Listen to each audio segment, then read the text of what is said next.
beaucoup. L'histoire du jour concerne le brevet. Eh ben non, fallait pas faire l'impasse, Marion. Ah, et ça, on a l'habitude de le dire aux élèves, mais apparemment, il faut aussi le préciser à certains profs. En tout cas, au moins à un enseignant du collège Max Hutin de Bouilly dans l'Aube. À ses élèves de 3e, il n'a pas parlé de la colonisation. Manque de bol, le sujet est tombé à l'épreuve d'histoire du brevet. Imaginez la tête de l'élève qui découvre un sujet qu'il n'a pas étudié, s'insurge un papa dans l'Est-Éclair. C'est sûr qu'on l'imagine.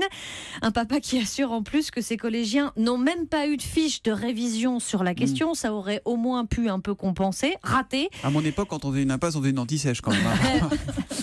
Et quand les élèves en ont parlé à leur prof après l'épreuve, on leur a répondu que ce n'était que 14 points sur 50. Réponse déstabilisante et dévalorisante, répondent les familles. Pour le rectorat, les programmes sont censés être finalisés.